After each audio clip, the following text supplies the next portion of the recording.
Ryan, you ready? Yeah. Everybody good? Everybody's good? All right. We affirm because the current welfare system has failed to help those whom it was intended to. As Hamilton 18 finds that funding is at an all-time high for our primary cash assistance program, yet it serves 45% fewer low-income families than it did in '96. Additionally, even for the people it does serve, researchers found that just a small bump in their income can lead to welfare recipients immediately losing all of their welfare benefits, thus parents turning down promotions because they would be worse off financially, as Willinsky 14 finds that welfare programs have trained in 16% of Americans in poverty.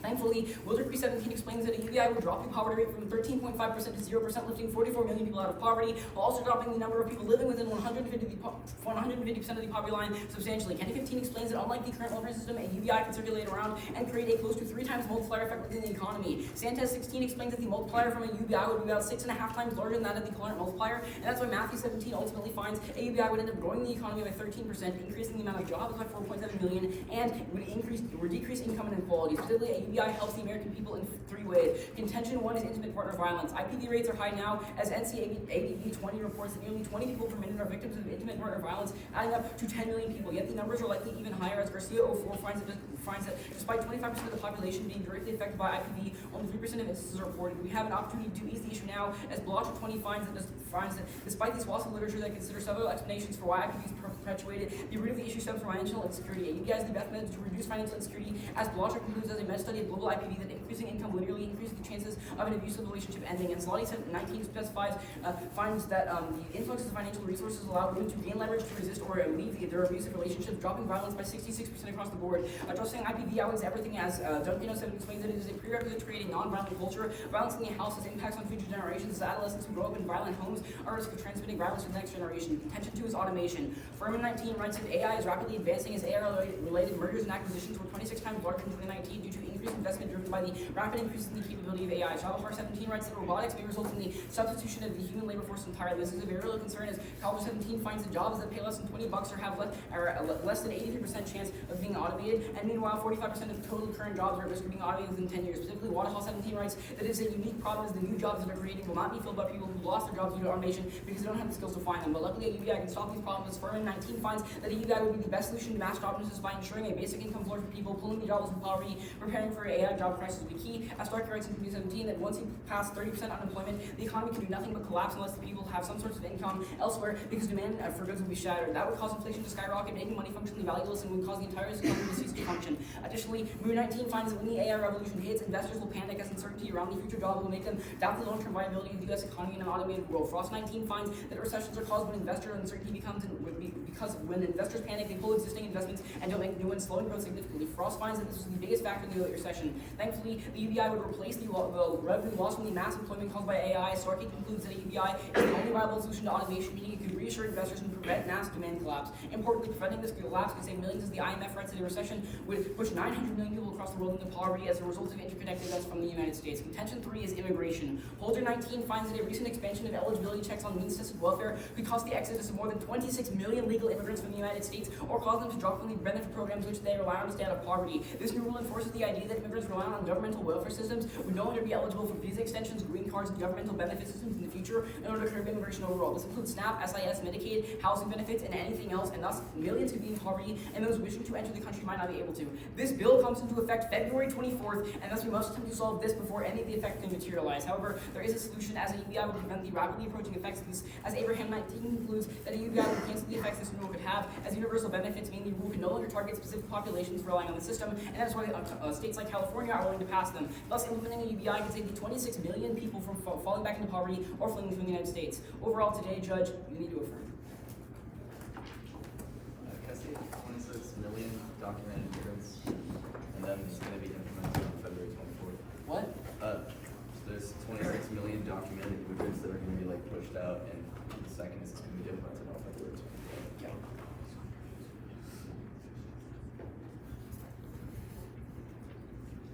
You care which one comes first? No.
Oh, is it?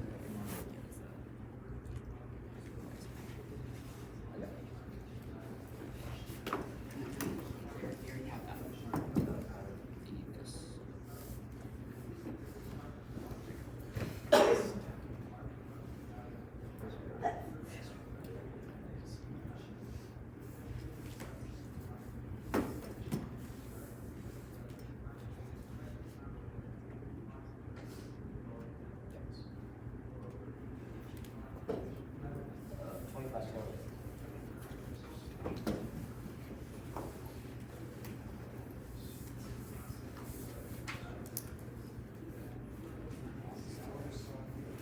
Alright. Is everyone ready? We'll start time. Now, reading a contention one is welfare. According to necessitate cuts of all necessary welfare programs which is harmful in 4 key areas. First is incentives. CBP P19 extends the EITC as a federal tax credit for low and moderate income working people. It encourages and rewards working small to offset federal flow of income taxes. As a result, the U.S. Conference of Mayors quantifies every dollar receiving EITC benefits as a multiplier effect of 1.5 times return on investment in local economies. As a result, Chapter 18 finds the EITC has lifted 8.3 million people out of poverty, including 4.5 million children. Second is migrant education. The Department of Education explains the migrant education program provides academic instruction, regular and consummatory instruction, bilingual multicultural instruction, career education services, special guidance, counseling, and health services to qualified students. Graduate 18 specifies that this program has helped serve 302,000 eligible students and has been proven to work. And in California alone, the CBE finds that after 5 years of implementation, the gap in graduation rates between migrant students and non-migrant students have dropped by 60%. The third is Native American housing. The U.S. Department of Housing explains that Native American Housing Block Grant Program provides a range of affordable housing activities on Indian reservations, including housing development, assistance in housing, housing services, crime prevention, and safety. Despite spending under wells, the program is growing right now. Program 18 confirms $100 million was just added to the annual budget, and this program has been proven to be effective. This year, I-16 finds 100,000 housing units have been built in acquired in the last 2 decades in Native American areas, and on-net decrease in homelessness. Indeed finds that each new housing unit constructed in this program relieves overcrowding by one household, meaning maintaining this program is extremely important as CRS continues Native Americans living on tribal land are nearly twice as likely to live in poverty than the general population. Fourth is family services. The Health Research Administration explains that maternal, infant, and early childhood home visiting, or MIHV, supports pregnant women and families and helps at-risk parents access resources and skills they need to survive. The FFYF confirms that 2018 alone, these programs helped over 150,000 families and facilitated 930,000 home visits nationwide. Keeping these visits are critical as Taylor 18 explains are reducing cost risks and providing economic security. These programs increase household income by 79% of the participating families. The NCSL corroborates that every $1 spent on these programs, there is a $5.70 return to investment into the economy. Overall, for these 4 specific impacts, we test for welfare is proving effective at decreasing American poverty as a whole. The U.S. Census Bureau 19 explains that in 2018, we saw the 4th consecutive year in a decrease in the poverty rate, and we were finally reaching pre-recession levels. Based on our budget priority policy 2020 concludes that economic security programs in the U.S. are directly responsible for the decline of poverty rate from 26% in 1967 to 14.4% in 2017. Director 19 finds that even the share of population living in extreme poverty has fallen from roughly 2% to less than 0.5%. Contention 2 is a spending trade-off. Henderson 19 confirms that even with replacing all means system welfare programs, current proposals for UBI would necessitate greater federal spending. The most probable source of these funds would be increased federal deficit. He 19 warns that despite promises to reduce the debt, Trump's recent $1.5 trillion tax cuts plan to lift the debt ceiling and make a deficit spending a lot more probable way of funding UBI. Smedes 2020 concludes that even accounting for all potential economic benefits, UBI will increase U.S. debt by 81%. There are 2 impacts. The first is private investment. As federal debt increases, more money is forced into financing the debt, leaving less to be invested into the private sector. Healthy 14 quantifies for every dollar increase in the deficit, 50 cents are lost in private investment. However, this investment is key as Bureau of Chicago determines every 1% increase in private investment boosts economic growth by 0.23%.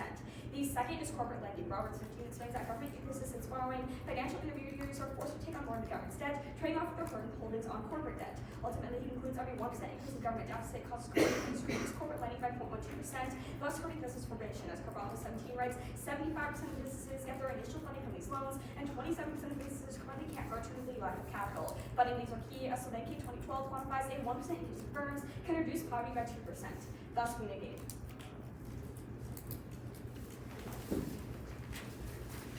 Actually, it was 6.5 times larger than the observation.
So, when a UBI was implemented in Alaska, did the poverty rates for Native Americans fall or increase? Okay, the problem. Why do it? What relevance does that have? What do you It has a big relevance because you talk a lot about in your case saying you want to help Native Americans to get housing in areas like Alaska. But Yeah. a UBI was already passed in that area that decreased Yes. poverty by 22% and provided housing. The problem is, any sort of study that looks at that, there still needs to be welfare in place, at least state from UBI. So it's those two Not things coupled. for Native Americans in that region. Yeah, there was. There still needs system welfare. They didn't remove it just to Okay, conduct the study. so wait. Okay, that's fine. Yeah, okay. So, just in general, what's the most likely way that people are going to get the money from these UBIs? The most general. Like, how are they just gonna, like, get the funds? So typically the way they transfer means tested welfare benefits right now is it first it goes through the state and then it gets passed around there to the citizens themselves. Like, who how either- no, I mean, like, how are the people just gonna get it? Like, is it gonna be a check or a deposit bank account? It can be a deposit, a check. Like I'm not going to tell you how it's going to be implemented. I know $1,000 is going to get there, but as of right now, it's probably going to go through Social Security. Can I have a question? Alright, yeah. Okay. So on your second point about how there's like a huge trade-off right now, what's the federal deficit right now? It doesn't matter. We just say that it's going to increase it by 81%, Yeah, which is so- an unprecedented But increase. if it's $21 trillion right now, doesn't that mean Yeah, so investment is you're crowded? increasing $21 trillion by 81%. You Okay, say that's going to but be super harmful that's- no matter what the deficit level Yeah, is right now. but- Can I have a question? Wait, that's not what the question was about. The Alright. question was, if it's already that high, why is investing not Yeah, crowded because out it's now? a scalar increase. It's just going to increase a lot more. But I'm not asking about a scalar. Investment should already be dead by the time Yeah. it's 21 trillion, right? No, so the problem, no, because the problem is if you're increasing it by 81%, you see other harms, such as like the different investments going to decrease. Can I have a Wait, but question? it's already decreasing massively. It's at $21 trillion, Yeah, right? I'm gonna have a question now, because we've been talking about this for a while. So under contention 3, what specific programs are you I listed quite a few of them: Medicare, SIS, SNAP benefits, housing benefits, any sort of thing that could be really beneficial to them, including educational programs. It basically says they get kicked off of welfare entirely. Alright, Can I have a question? yeah. Okay, so back to this big debt problem and such. So after 2008, how did the United States government fund the massive amount of money they implemented into the economy? I don't know. So they reinvested back into the economy so it didn't cost anything. A UBI does the exact same thing. Rather, whenever they get a ton of money, now they can spend it again, and then it just goes through the Alright. economy in a cycle. You can read that rebuttal and respond to it then. No, I'm just asking. So if that is the case in what they did in 2008, doesn't that mean we don't have to take on debt? No, because it's going to be like increasing the amount of money that you have to spend to fund a UBI. But a by stimulus around package $2 do the same trillion. thing, right? No, it's definitely not the same thing. These two things aren't comparable. One is just putting a bunch of money into the economy for unprecedented reasons. The other is just trying to get out of a recession. The other one is the other one is also putting in a bunch of so money what into the you talk economy about happened for during a unprecedented time of reasons. recession. The economy is going to function. Yeah, in a the different economy way than it is functions right differently, now. but it's still a lot of money in the same area working on the same basis. Not comparable.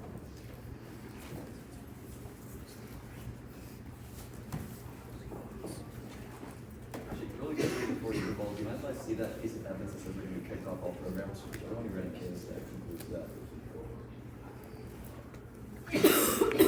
Wait, what? Whichever card you're ready in case that concludes that they'll be kicked off all the programs. Yeah. One second.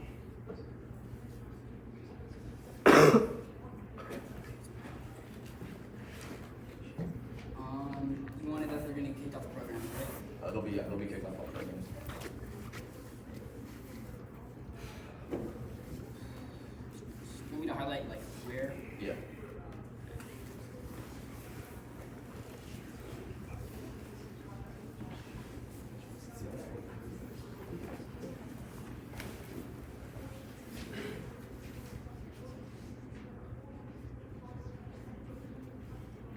Where's the city?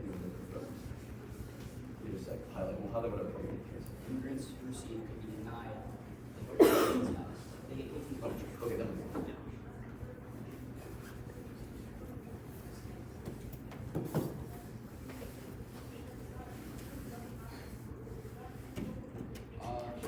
Yeah. No. Can I see some evidence really quickly? Yeah. Can I just see the evidence on the migrant education? Which one? The migrant education evidence, and then on your spending trade-off, the evidence that says even accounting for all economic benefits, we won't pay for it. Oh wait, do you want the 600% decrease the amount of people eligible for what the program is? What the program is. Okay.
increases. That's the debt. Oh, yeah. Actually, wait, can we see Where the does it article? say? Where does it say? I think this group is different.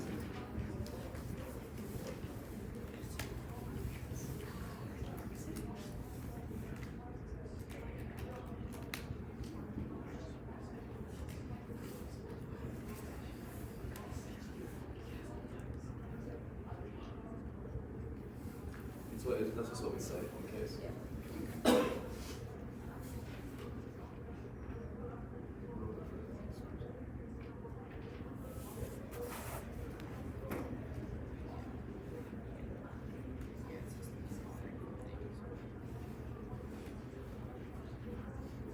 Where does it say like? That's just what we say.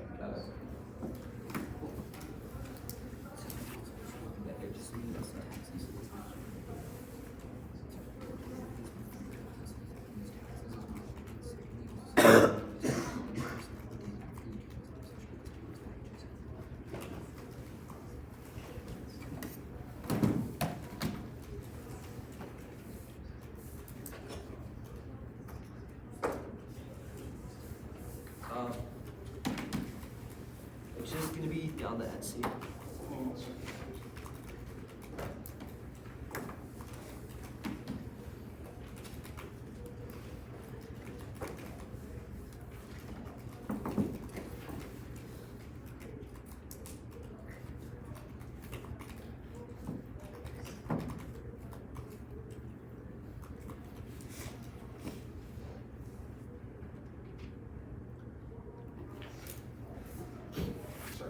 Alright, everyone ready? You're going where? Starting on the top of welfare on incentives. And it's just down the case, I'll sign this. Everyone ready? Awesome. Start on incentive you can turn it as Todd tells you in 2017 that the use of an EITC subsidy wage program reduces the incentive for employers to raise their pay levels because the government will always compensate workers and thus are less incentivized to increase output and productivity capital. That means that he concludes that the best way to solve for the implementation of a UBI is a low wage the best way to solve is implementation of a UBI because low wage workers will drop out of the labor force, but companies will be forced to reinvest capital and to replace the lost labor, speeding up the trends toward a higher productivity economy. In their world, all you see is decreased payment and decreased lending practices, which means that you just hurt workers in the long term and you don't have increased productivity. But then on education, there are a couple of problems. First, you can turn it because economists agree that a UBI would benefit the education system, as Carver tells you in 2018 that by giving every family in the United States $250, but children are less concerned about monetary policy, so they can focus on school and get their education better. I would say, they say universal income still applies to immigrants who are citizens of the United States. But then, a huge problem with just the AF case is college education. College education right now is becoming necessary for more adults as industries are requiring a scholarly background. Matthews of the Wall Street Journal writes in 2019 that our student debt has risen to $1.4 trillion, representing a 116% increase in the last decade, and that has crippling impacts. As Thompson tells you in 2016 that over 20% of students that graduate end up in bankruptcy, and this is a life-ruining event that makes it impossible to apply for a home or a job. And finally, the crisis is even worse. As Allison of New York Times writes in 2019, the college debt has become a bubble as 40% of borrowers are expected to default on their student loans by the year 2030, and the more people default, the more colleges continue to increase the amount of loans given out, which causes an even bigger bubble that causes an economic recession. And the IMF concludes the recession of nature will push 900 million people into poverty. Luckily, a UBI would prevent this. As Statins tells you in 2015 that by implementing a UBI would provide incoming students with money so they can take out smaller loans and pay off. But then on native housing. First off, Green writes in 2014 that they're implementing Native Americans are implementing UBI right now and it's super effective. Children were moved out of poverty by UBI and saw their behavioral problems decline by 40%. Minor crimes declined and on-time high school graduation rates increases. But not only that, children who started receiving UBI in earlier life had better mental health in early schoolhood and decreased poverty by 33%. But secondly, Berman tells you in 2018 that Alaska, when they implemented UBI on their indigenous people, it decreased poverty by 44% and slowed down the growth of poverty by 40%. But most importantly, they don't even solve for this because Trump is going to destroy the Native American welfare program. As Goyle tells you in 2019, he just released budget cuts. It's going to cut the BIA by almost $1 billion, making it literally ineffective. But then specifically on the housing part, first off, Carl and Clamp writes in 2019 that there are 6 reasons why UBI will solve the housing crisis. I'm going to read 2. First is an influx into federal federal cash like the UBI would incentivize property owners to reduce restrictions on housing developments as new homeowners would buy it up quick. That increases the housing supply by reducing zone restrictions, thus forcing tenants to compete, which decreases prices and overall hurts consumers. But secondly, the labor market and the housing markets are intertwined as job hotspots to typically congregate around housing. However, a UBI would cut this link as the income is no longer tied to work, allowing a higher likelihood that people take jobs with the area, lining a housing surplus, hurting the market overall. But then on family services, first you can turn it because women access shifts in unpaid market, i.e. caregiving. As WHO tells you in 2019, the Trials and Richards country suggested receiving cash payments help someone would choose not to seek paid work and where they can care responsibilities at home. But even more importantly, it helps people like dad and reinforce gender norms by giving dads the ability to work with their kids at home and help the family overall. The top level, we would say welfare is failing really bad. As Hamilton tells you in 2018, funding is at an all-time high, yet it isn't serving anyone. Go into their second contention.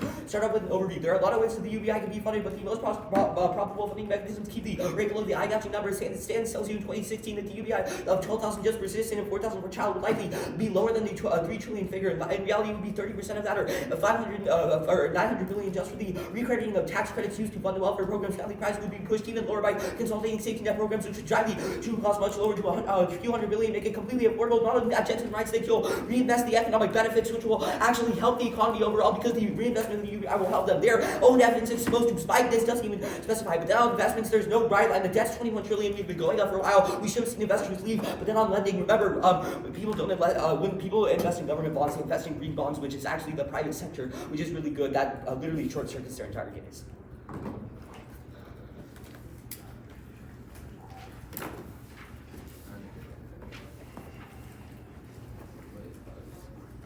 Were the two terms on housing carded, or is the card what it is? What do you want to see? The two terms on housing, are those carded or? Yeah, card. It's just the first card, man. This is the first one? Yeah. That's in this thing, right? Yeah. It's just the first one. The second one's in.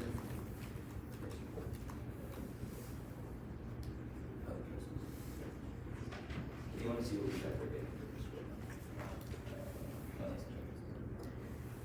No, the last one. The last one on what? Oh, the last card is the first response. Housing and decrease, but you guys do respond. Oh, yeah.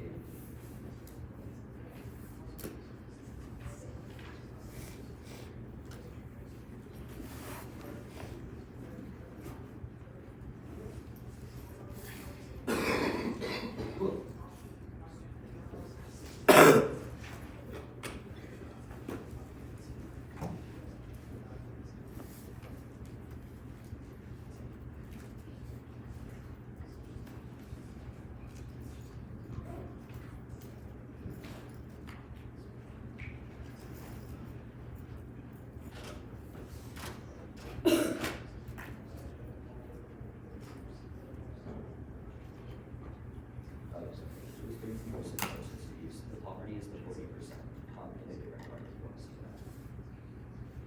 This is the poverty.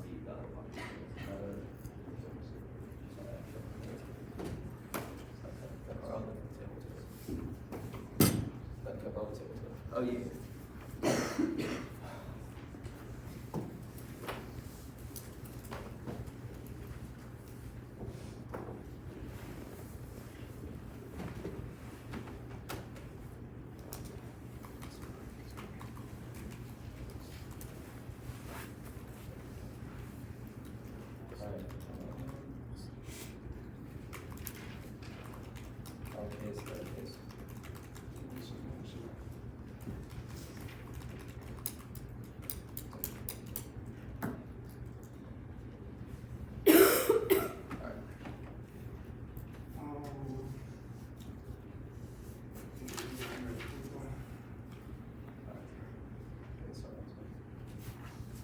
Alright.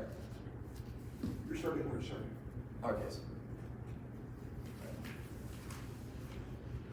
on incentives, they turn it into it decreases the participation in labor force. We're going to actually win the labor force on their side of the flow. It's not be reasonable. And then on migrant education, they completely internally are voting for us on our first potential of migrant education. They simply say that the UBI will also benefit forms of schools because then people can actually focus on education. The issue is what the migrant program actually does is help the people that are not sufficient in speaking English, which is why it provides bilingual education, which is why empirically when it's used in California, it's a 600% decrease in the gap between migrant students and non-migrant students. It's very important because this is something back for income inequality, income inequality itself, among refugees, this could be a much stronger link than on the bottom of their case. Then the reason that says that we're seeing this huge spike in prices right now. If anything, you can actually turn to our side when you inject money to the economy. Colleges are just going to charge more money for this program, which means you're not going to see any net decrease in the amount of debt. But more importantly, Fourth of 2020 indicates that we're actually not at risk from a bubble popping due to college debt. But then on housing, he tells you that the UBI actually decreased property purely based on understand that these programs also increase welfare. But at the same time, there's no study that actually got rid of means-tested welfare. We just say that it actually supercharged means-tested welfare. It doesn't actually have that impact by itself. But then they say Trump's going to destroy the program. Our evidence post states it from 2019 that says that $100 million were just added to it. And then they say that they give you 2 turns on the labor on houses. They say that you're actually going to see a reduction in restrictions. This doesn't make sense. And say you're more that when more money is circulating through the economy, it makes more sense for firms to charge higher prices, or else they're losing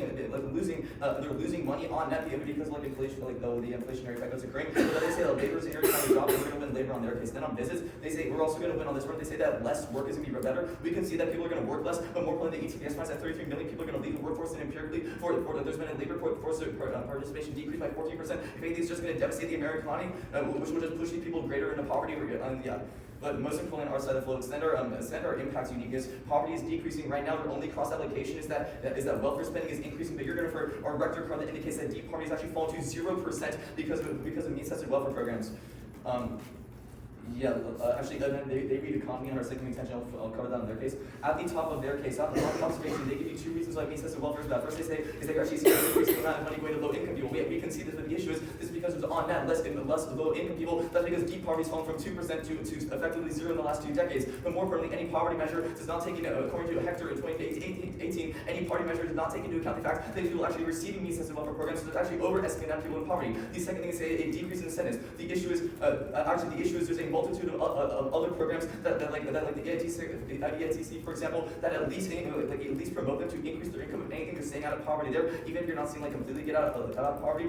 And then they talk about this 3 times multiplier. This is just asserted. There's no basic warranty behind this. If anything, you just inject $2 trillion in the economy, you're going to see prices increase because firms want to charge more because of the deflationary practices. They're going to tell you that quantitative easing was used in the past. But the issue is that was used during a time of downturn when there was no when they're trying to spark economic growth, people were saving, they weren't spending. But let's go to intimate partner violence. 2 dealings first. Understand that Hudson 2019 case that there's no programs in intimate partner violence. Then also impact for anything in the status quo. But secondly, you have to realize that on the stand 2019 indicates that the majority of these times they are shared bank accounts, meaning that they just send him a check or something the abuser can still have control over the assets. More importantly, turn it 2 ways. First, like AIDS in 2019 finds that when you decrease the frequency of payments, for example, welfare is very frequent, you're going to see the abuser have a better chance to take the money and the love further. But more importantly, if Hughes finds that if they're fungible assets, you're going to see them have a greater incentive to take the money because they then can just spend on whatever they want instead of food stamps, for example. But then you can turn it one final time because Stan 2017 finds that whenever people leave the house, you actually see a 70% increase in mortality. Thus, remember for our link that Stan also concludes that the best way to solve back is poverty because poverty causes domestic violence, not the other way around. That's solved back for the period. On nomination, Chris 19 finds that you're actually going to increase the amount of low worker jobs. That's why the ATMs are implemented, to increase the amount of business sizes and to increase the need for basic human oversight. That means that they had to hire more people. That's very important because their impact is based off uniqueness. If they don't win that, they're going to lose it. But then on labor force participation, extend the term that I read on their basis, that they're going to see a net decrease in labor force participation because they no longer need to supplement their incomes. But secondly, firms are going to decrease wages because now they have an excuse to not pay them as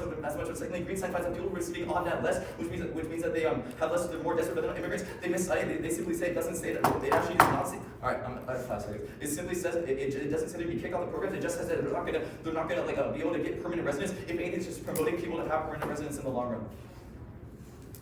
Different cross. Yeah.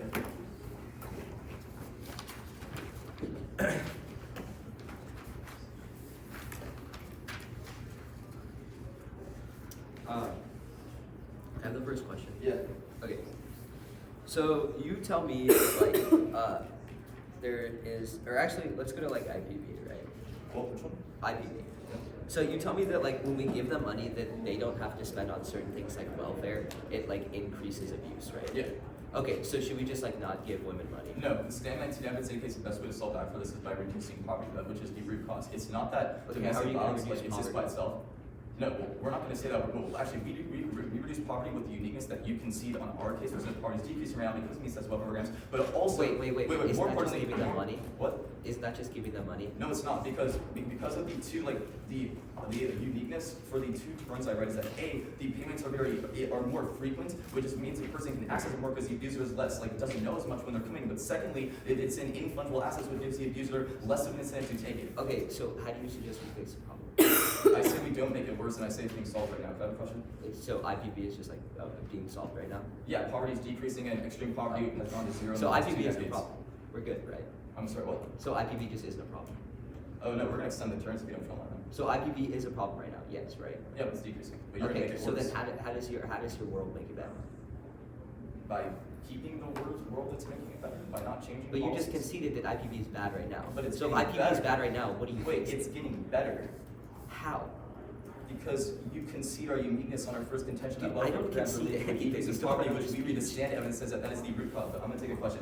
Where in your evidence does it say that these people are being kicked off of welfare programs or be denied access to them?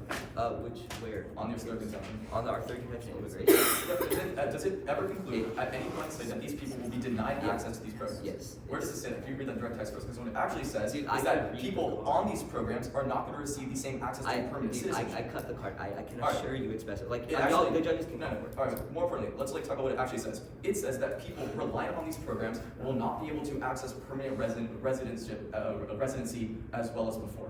That's exactly what the card concludes. So Yeah. it doesn't give an incentive to increase people like working and getting like and be able to access permanent No, residency. dude, the argument is that like these migrants, right? The big issue there is that they're not going to be able to qualify for the programs, and they're going to be pushed out No, of that your the evidence doesn't conclude that. It simply- does. No. The public charge policy simply gives greater restrictions. No, what it concludes is it gives greater restrictions on your ability to live in the country permanently based off whether or not you are currently reliant on which government pushes welfare programs. people out of the country if they can't qualify for welfare benefits. But you don't tell me these people can't qualify. There's no evidence in your argument that says that this is decreasing The amount of evidence people we read qualifying. you says that explicitly. No, it doesn't. It says it's decreasing the amount of people Okay, who have Ryan, access we've to been on this for a permanent while. citizenship. We've been on. Can I have a No, question? go Okay, so you tell me that like right now, like okay, so you tell me that right now this migrant program is implemented. It was implemented in California, right? Yeah. So what's your scope? The entire country. That was just an empirical resident. So it's implemented in California, but it affects the entire. We're taking prep.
Do we see the evidence on the IPV terms?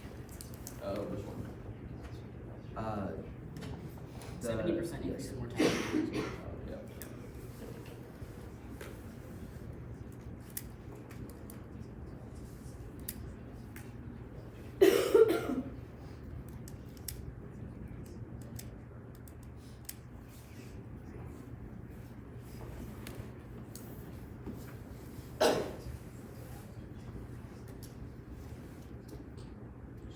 Okay, And then, wait a second.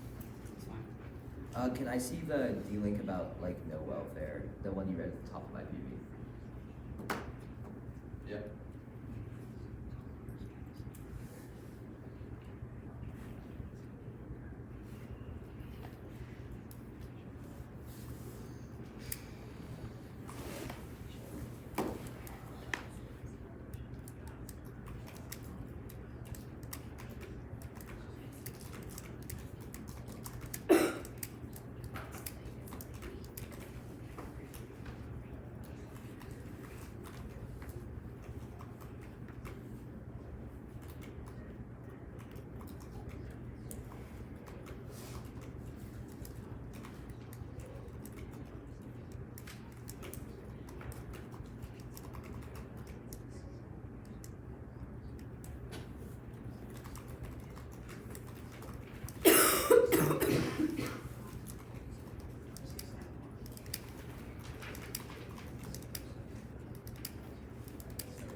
Wait, what did you read?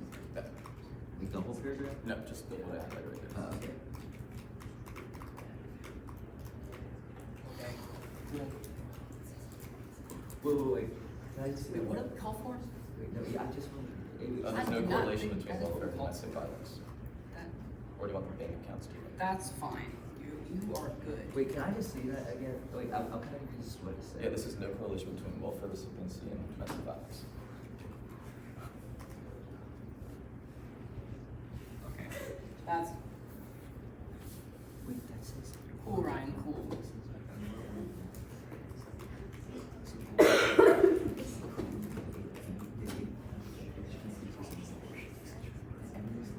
What's the name of that energy? Arts 19. Ours? Arts, ARDS. Thank you. That's good, Ryan. You are fine.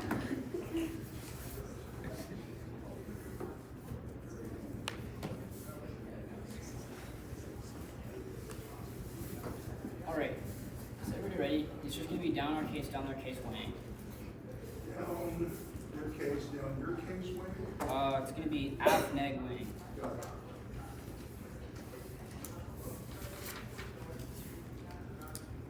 Group all of their labor market terms together. There are three responses here. Firstly, by providing job floors for people who are actually going to end up homeless or jobless. That means we can actually end up getting them back on their feet and back to a job very quickly. Secondly, because it's going to be increasing investment in our world because now people have more money to actually invest. It means that businesses have to compete to actually end up attracting workers. This means that the labor is not increasing in our world. Thirdly, the labor market is going to shift itself because now people have to pay higher wages to actually end up attracting workers, which means that there's going to be an increase in jobs and better jobs in the future, which means that all of their labor terms don't make any sense, neither do their economic terms. Then move to their IPV terms. Group all of them. Firstly, IPV is getting worse now. We read that in case from the DCDAV, which tells you that it's 10 million as of right now, and it was easier before that.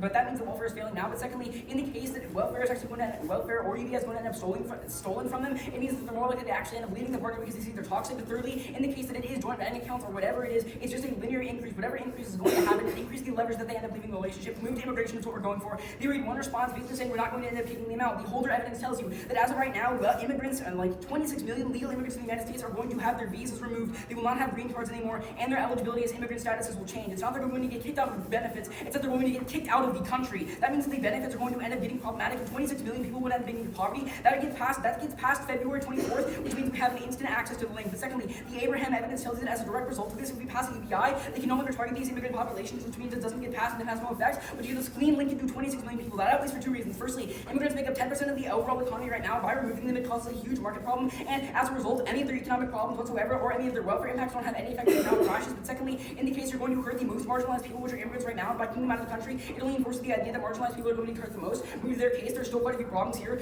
On their first contention about welfare, they drop a huge amount of things. But start off with the Jensen evidence, which tells you that we have a large amount of reinvestment in the economy, which will increase economic growth by a large margin. This means that it acts as a case turn. Whenever the economy is going to grow, it provides better welfare benefits to the people who could actually end up having them through a UBI, which means that the economy is going to be better overall, and welfare is going to be better overall, which is why you should actually end up passing UBI because it turns their entire case. But secondly, move to education. They drop the fact that overall right now, if we pass the UBI, it's going to lead to better education in the future because it leads to thousands of dollars going to immigrant families and regular families right now. That means that education is going to get better, even if it's not about immigration. But even in the case that it is about immigration, those immigrants get kicked out of the country, so immigrant education doesn't actually end up mattering. Move down the case, then move further. Basically, we tell you that in Alaska, there was a 44% decrease in poverty, and importantly, this study also concludes that Alaskan welfare benefits do not go to Native American peoples, and as such, the UBI did, which is why it decreased poverty by 44%. Then move further down. We also tell you that as a direct result of the economy increasing through reinvestment, we actually end up outweighing and winning this round because now we end up actually having a clean access into why A, in our world, welfare is better, but B, in our world, the economy is actually going to triple. That is the reasoning and the warrant behind why reinvestment is going to end up working, and because the economy will have a 3 times multiplier effect, just like we reviewed at the top of our case.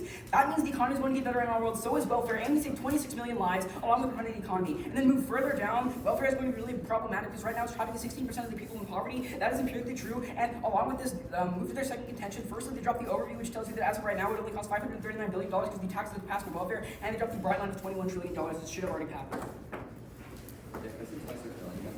Can you see what? 26 million people are going to lose green cards and visas. Yep. This is part of the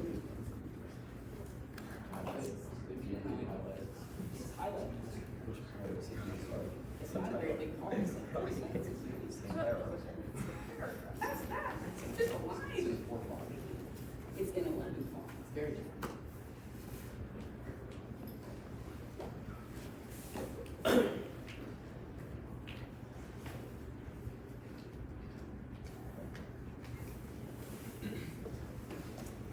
getting prepped? Starting. Ready now? Yeah, go ahead, start it.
How much prep do y'all use?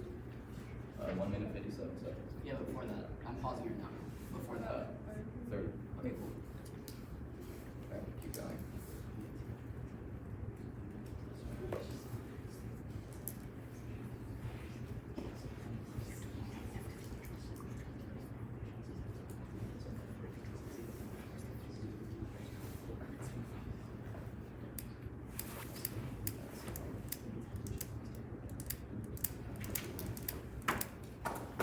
We have 8 left.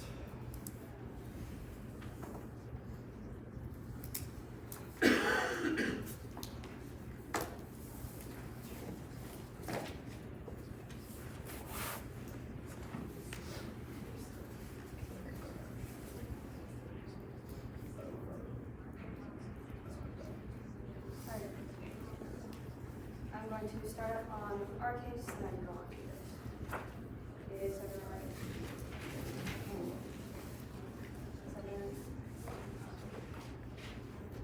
Start time. I'll start with my cover case. The cover extends term response to that the economy is actually going to increase the UVA. The problem is they completely failed to respond to the transplant market rate. So on their case is that the economy is actually going to fail into increase the UVA, specifically the inflation rate. But he increased this $2 trillion in the economy unprecedented. It's going to increase a lot of hyperinflation. So it's going to be super bad in the long run because it's going to hurt an overall investment. It's going to increase the price of goods, but it's going to make it so that people who are already poverty going to be able to afford the goods of much less. It's going to be super linked to hurting people of poverty. The UBI is just going to harm the economy even more. But then on migrant education, they only talk about how UBI is going to be better and that how immigrants are going to get kicked on the long run. On immigrants going to respond without their case, that just doesn't work that way. But on the fact that UBI is just going to be better for this education in the long run. The problem is they failed to respond to the warranting that these specific programs that are happening right now are helping them get bilingual training and helping them actually learn the language so that they can get into higher education. They can't respond to the base level. If these migrant education can't actually get access at the base level, they can't go on to improve their lives. Education, which is why the CDE explains that specifically these welfare programs that they will cut have increased the gap in graduation rate by over 600%, helping them graduate more. But then on Native American housing, they just try to tell you that Native American housing is being helped with the UBI. The problem is this is not indicative for the entire country. We just say that the Native American housing program is just going to be hurt in the long run and across the rest of the country, not just what they specifically analyze, it's going to be a lot more harmful. But then at the bottom, they completely continue to concede that our uniqueness, which is that right now we see for the 4th consecutive year there has been a decrease in the poverty, and our budget policy says that specifically because of these welfare programs, we've seen over a 12% decrease in poverty, and that the people who are in deep poverty is almost next to 0% of the people. Then onto their case, if they group our labor force together, this really isn't going to work for them. First, they say that people like increases jobs, but they drop reports of peer, which tells you that participation is going to decrease in the labor market. They can see from here that groups are warranting extend the ETPS card that says economy, which is just going to end up causing economic doomsday. Then their second two terms are about like wages. Two issues. First of all, we're not talking about wages. We're talking about supplemental income. Second of all, it's sanitary. They have government companies now have an excuse to pay workers less, which means that overall people are going to have worse wages. Then that's going to be the cleanest link into poverty because all this happens. People in poverty are just going to end up for more. But then onto automation or onto.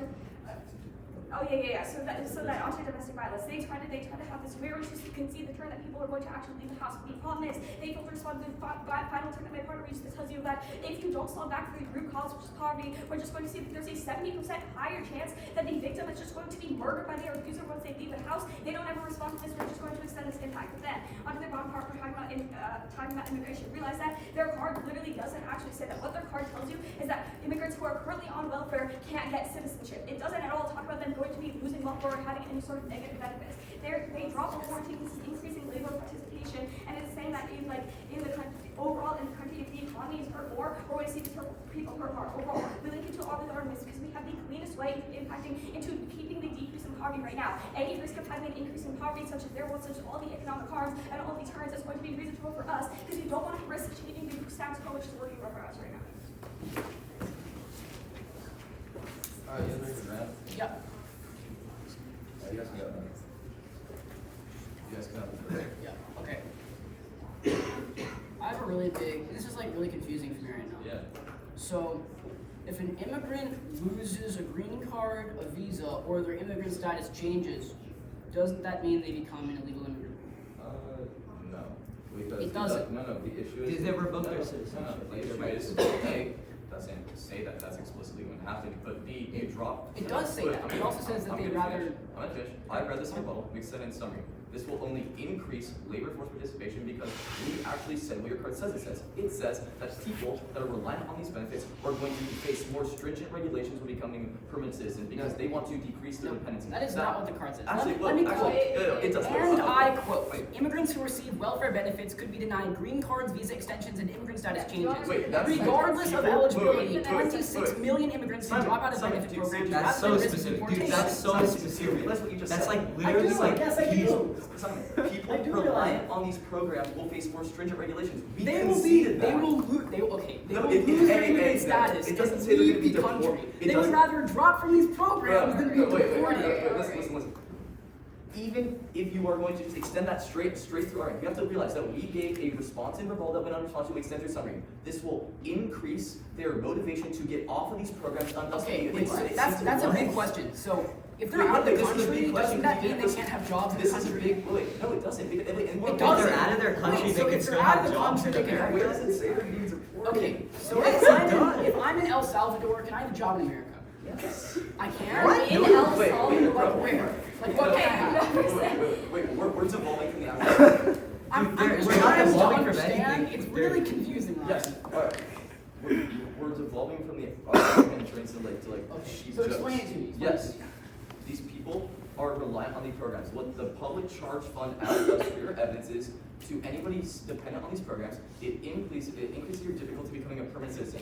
What we implicated this as in the rebuttal is that this will increase the amount of people who get off of these programs and thus So increase let me tell you what those new stringent requirements are. If you're on welfare at all, your immigrant status is gone. That's what it says. It says there's a chance. It increases. It doesn't say there's a chance. It says Yes. there's a chance unless you want to stay on these benefit programs. There's two options. Yes, these if you want immigrants to take. stay on the benefit programs. Yes, we're saying they're leaving the There's benefit two. programs. There's two options these immigrants can take. What our card says. Firstly, they can stay in these programs and lose their immigrant status, so they have to leave the country. Secondly, they can drop from these benefit programs, immediately enter poverty, and as such, Right, will also not have No, there's a third option that we read in this round that you don't interact with. There's Third not. option.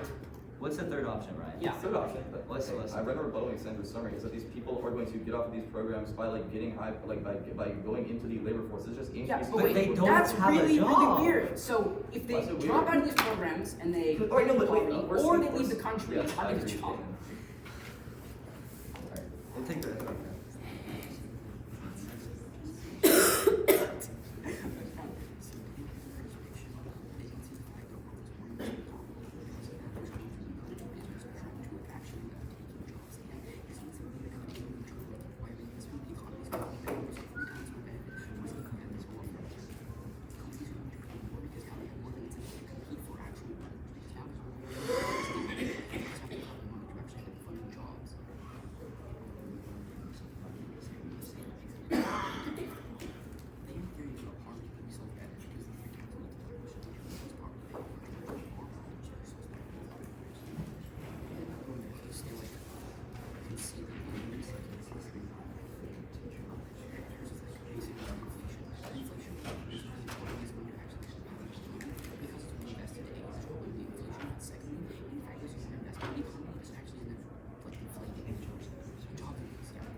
And then 26 million.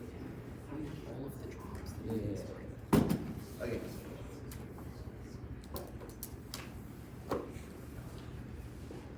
Pull up the card. Please read and like quote. Okay. If you want me to highlight where it says it, I actually have it pulled up already. Alright. If you want to read it. Okay, is everyone ready? Well, actually, you just okay. The order is our case, their case. Is everyone ready? Okay. It's starting with the turn they extend at the top. Wait, which one? Participation. Alright. They extend participation at the top, but they drop an actual board comparison. Here's what we tell you. We tell you we're winning because when more money is reinvested in the economy, there's more incentive to go into the job market, to be for companies to compete for jobs which drive up wages. That's really important because it influences the people in the job markets to go and reapply. It doesn't decrease participation. Then they tell you companies are going to pay less, but when companies have to compete for all these new labor in the job market, they're going to increase prices. They don't give you a warrant as to why participation decreases. You sign your ballot there, but then they tell you that you don't solve for like poverty in the 70% statistic. First off, we would say we solve because we provide a 3 times multiplier when a UBI is implemented on the economy. But secondly, we would say we solve because we're increasing the job market way more, and they don't give you warrant just for why they do it. At the end of the day, we have the cleaner warrant, and we have the only internalized impact for it. But let's go down to our case on immigration. First off, extend the holder evidence. It tells you that right now people are being curbed. They're literally being denied green cards, visa extensions, and immigrant status because of the new regulations imposed on means-tested welfare. That's really important because the Nebraska evidence tells you that the leaked versions have worried immigrant rights and advocates and force them to think outside the box. Is going to be put into place on December 24th, but luckily a UBI can circulate this because a UBI would cancel the means-tested welfare program, stopping them getting pushed out. The only response they give you is our evidence is not explicit. I'm not even joking. When you read this evidence, you're going to sign your ballot. It says verbatim they get kicked out of the country. They tell you they'll just get jobs when they get kicked out of America. You can't have an American job if you're not an American citizen, but furthermore, you literally can't have a job if you're pushed into poverty. That's the impact they concede. That's 26 million lives being pushed into poverty and pushed out of the country. They don't extend this terminal impact. That's the best weighing in the round. But let's go to their case. Okay, first off, on the Jesuit evidence, they concede that the economy grows inherently. That's really important. All they tell you is that inflation increases in the long term, but they don't give you the warrant comparison. Here's why we're winning it. First off, we tell you inflation doesn't increase because we increase the amount of jobs in the market, which sets back for inflation. At the point where that's conceded, you're not going to see this increased rise. But then we tell you if all immigrants are kicked out of the country, you're never going to have education. But then they can see the evidence about Alaska that tells you the UBI inherently decreased poverty 44% by immigrants. That's overall, I would say that's really damning for them. At the end of the day, vote for the terminalized impact. It's 26 billion. It's a really easy ballot.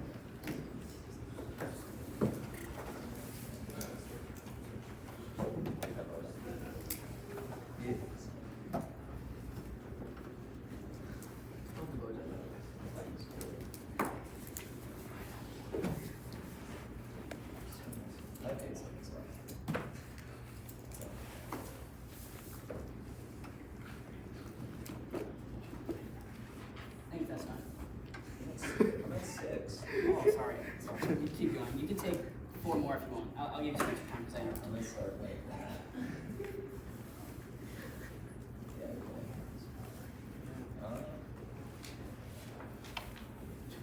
I'm gonna go there, third contention. The top of their case, in our case.